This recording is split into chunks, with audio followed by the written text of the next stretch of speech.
السلام علیکم ناظرین، انسائیڈر نیوز کے ساتھ میں ہوں عاطف بٹ۔ ناظرین، اس وقت ہمارے ساتھ موجود ہیں تحریک تحفظ آئین پاکستان کے جو ترجمان ہیں اخونزادہ حسین صاحب، ان سے بات چیت کریں گے۔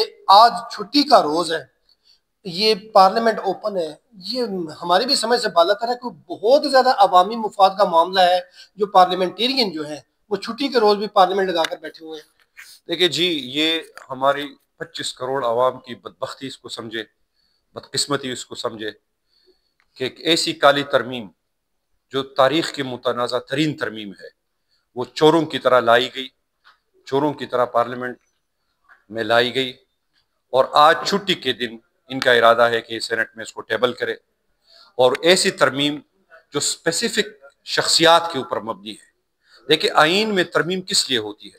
عوام کی مفاد کے لیے۔ اب بتائیں مجھے کہ 27ویں آئینی ترمیم میں کیا کون سا عوام کا مفاد ہے؟ مفاد یہ ہے کہ ہم نے صدر کو، ہم نے چیف آف آرمی اسٹاف کو، ہم نے وزیر اعظم کو تاحیات کرمینل پروسیڈنگ سے استثناء دے دیا ہے۔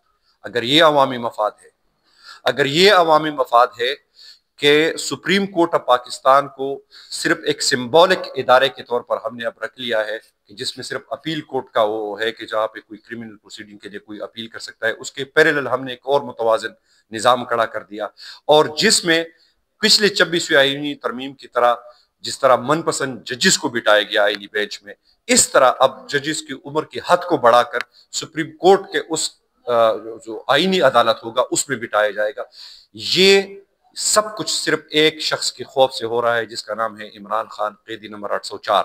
لیکن ہم وضاحت سے یہ بات کرنا چاہتے ہیں کہ یہ لوگ، آئین نے یہ کہا ہے، آئین نے یہ لکھا ہے، آئین پہ یہ متفق ہے پوری قوم کہ جو بھی اس آئین کے ساتھ اس طرح کی چھیڑخانی کرے گا وہ آرٹیکل 6 ٹریزن کا مرتکب ہوگا۔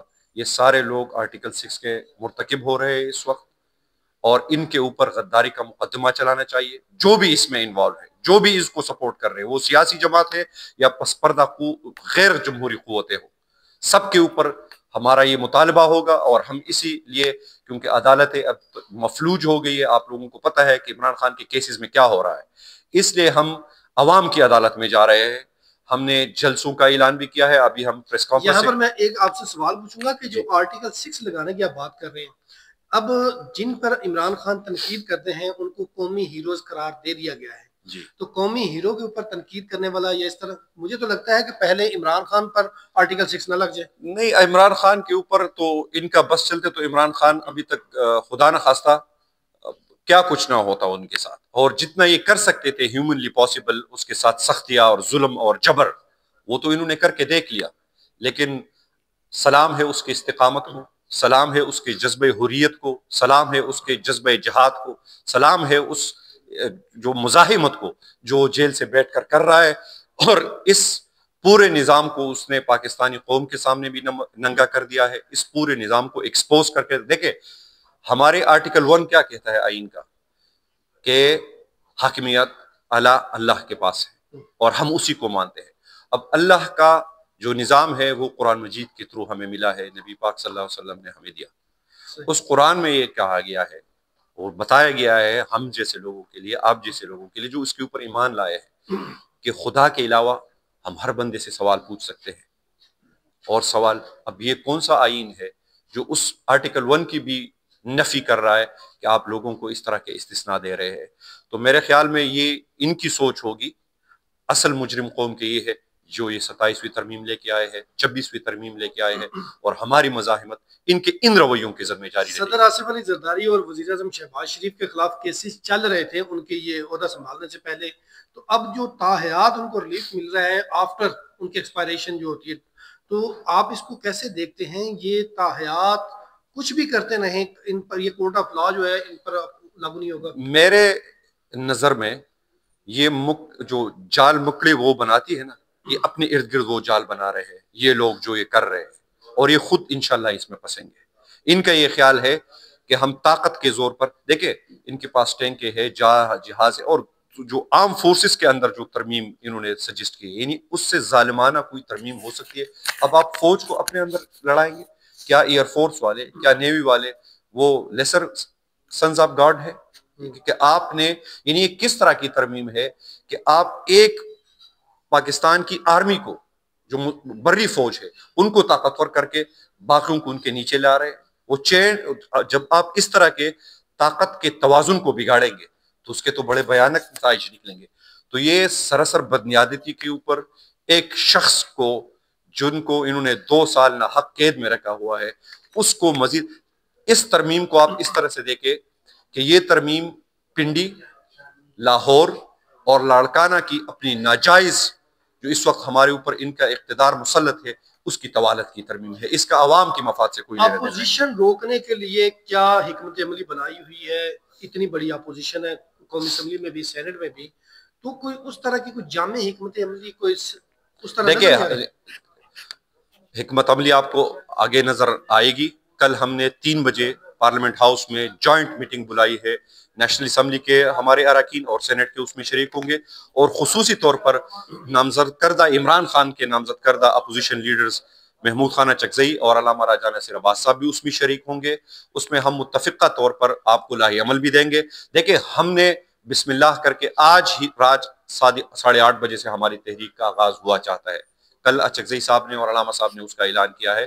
ہم ایک سلوگن کے ساتھ 8:30 بجے پوری قوم، اور وہ سلوگن یہ ہوگا کہ ایسے دستور کو صبح بے نور کو میں نہیں مانتا، میں نہیں جانتا، امریت مرد آباد، جمہوریت زندہ باد، تمام سیاسی قیدیوں کو رہا کرو. اسی حوالے سے آپ لوگوں پر بہت تنقید ہو رہی ہے کہ اگر عوام نے گھر میں بیٹھ کے ہی یہ نعرے بازی کرنی ہے تو گھر والے پاگل سمجھنا شروع نہیں. دیکھیں ہم نے خوف کی فضا کو توڑنا ہے. اس وقت جو تحریک لبیک کے ساتھ ہوا، جو 26 نومبر کو ہمارے ساتھ ہوا، یقیناً اس میں، اور یہ اس لیے کرتے ہیں اس قسم کی حرکتیں تاکہ قوم کے اندر ایک خوف کو جنم دیا جا سکے، لوگ ڈر جائے، لوگ ان کی گولیوں سے ڈر جائے. تو ہم نے دیکھیں ہمارا تو سمپل وہ ہے کہ ہم کسی کے بچوں کو مروانا نہیں چاہتے. ہم سب ایک قوم کے بیٹے ہیں، کوئی بھی ہو. 26 نومبر کو جو آئے تھے، یہ دنیا کی کوئی بھی مہذب ملک میں جو بھی جذبہ حریت رکھنے والے بچے ہوتے ہیں جن کے اندر یہ طاقت ہوتی ہے کہ وہ طاقتور کے سامنے نہ کہنے کی جرت کرتے ہو، وہ ان کو شے دیتی ہے اور ریاستیں ان کو حوصلہ دیتی ہے. ہمارا یہ واحد بدقسمت ملک ہے جب ہم اپنے بچوں کے جذبہ حریت کو کوٹ کوٹ کر مارتے ہیں، ان پر گولیاں چلاتے ہیں، پھر ان کو کولیٹرل ڈیمیج تک سے. آپ پشتونخوا میں کیا، وطن میں کیا ہو رہا ہے، تیرا میں کیا ہو گیا، وزیرستان میں کیا ہو رہا ہے، باجوڑ کے اندر کیا ہو رہا ہے، اپنے ہی گن شپ ہیلی کاپٹروں کے اپنے ہی شہرے نشانہ بن رہے، اور پھر ہم ان کو کولیٹرل ڈیمیجز کہتے ہیں. جو پی ٹی اے کے یا عمران خان کے فرنٹ لائن وارئرز ہیں وہ ہے سوشل میڈیا. تو سوشل میڈیا آپ کے اس حکمت عملی کو کیوں ایکسیپٹ نہیں کر رہا؟ دیکھیں وہ ایکسیپٹ کریں گے، ایونچولی ایکسیپٹ کریں گے. دیکھیں لوگوں کے اندر فرسٹریشن ہے.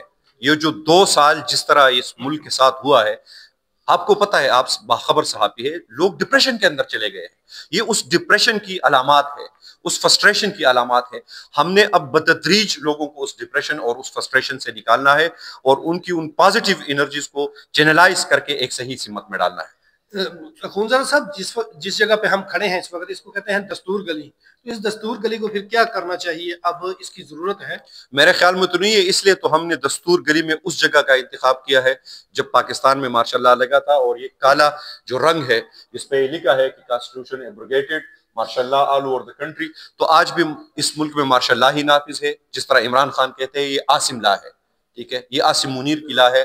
یہ ڈاکوں کا ایک مافیا کا ایک طبقہ ہے جو ہمارے اوپر ناجائز طریقے سے مسلط ہوا ہے، اور ہم نے ان کا سامنا کر کے ان کا مقابلہ کرنا ہوگا. تحریک تحفظ آئین پاکستان یہ جو آغاز کیا ہے ایک احتجاجوں کا یا جو کال دی ہے، کب یہ ایک بڑی تحریک میں بدلے گا؟ کوئی لانگ مارچ کہہ لیں یا ریلی کہہ لیں؟ دیکھیں ہم پورے ملک میں اب ہمارے بڑے جلسے ہو رہے ہیں، حیدرآباد میں، کراچی میں، پھر کوئٹہ میں، پھر لاہور میں، ملتان میں، اور اس کے بعد جب ہم ادھر ادھر سے زمین گرم کریں گے، لوگوں کے حوصلے بڑھائیں گے، ان کو تھوڑی ہمت دیں گے، اور اس طرح کی یہ جو نعروں والا ہمارا سلسلہ ہے، یہ اب ہر رات ایک نیا نعرہ آئے گا. تو ایک مومنٹ ہم پکڑے اور ایونچولی ہم نے سڑکوں کے اوپر آنا ہوگا. ہم نے سڑکوں کے اوپر، پاکستان کی سڑکوں کے اوپر اب پاکستان کی قسمت کے فیصلے کرنے ہوں گے، ورنہ یہ ناجائز ٹولہ خدا نخواستہ پاکستان کو ایک ایسے سانحہ سے دوچار. دیکھیں ایک ہمارا ملک ایک دفعہ ٹوٹ چکا ہے، کسی نے کوئی سبق آج تک کوئی ہمیں بتاتا ہے کہ یہ ملک کیوں ٹوٹا، یا کوئی اس بندے کا جو بھی جنرل یحییٰ خان ہو، ذوالفقار علی بھٹو ہو، جو بھی اس وقت کے اکابرین تھے، کسی نے آج تک یہ زحمت کی؟ لیکن ہم نے بھٹو کے وہ تمام جرم اس چیز پہ بنیاد پہ معاف کیے کہ اس نے اس قوم کو ایک متفقہ آئین دیا. آج اس کی پارٹی، اسی کا نواسا، اسی کا داماد، آج وہ اس آئین کو، اس کا حلیہ بگاڑ رہے، اس کو مسخ کر رہے، اس کو دفن کر رہے، اس کی تدفین کر رہے ہیں. ٹھیک ہے، تو اب پی ٹی آئی پیپلز پارٹی کے کریڈینشلز میں کیا ہے سوائے اس کے کہ انہوں نے متفقہ آئین دیا؟ تو انہوں نے خود اپنی اس سی وی سے وہ سب کچھ نکال دیا. ٹھیک ہے، تو ہم نے اپنی مزاحمت جاری رکھنی ہوگی. میری آپ کے توسط سے پوری قوم سے یہ اپیل ہے کہ یہ تحریک تحفظ عینی پاکستان کا مقدمہ نہیں ہے، یہ پوری قوم کا مقدمہ ہے، اور ہم نے اکٹھے مل کر مزاحمت کرنی ہوگی. تھینک یو بہت شکریہ. Thank you.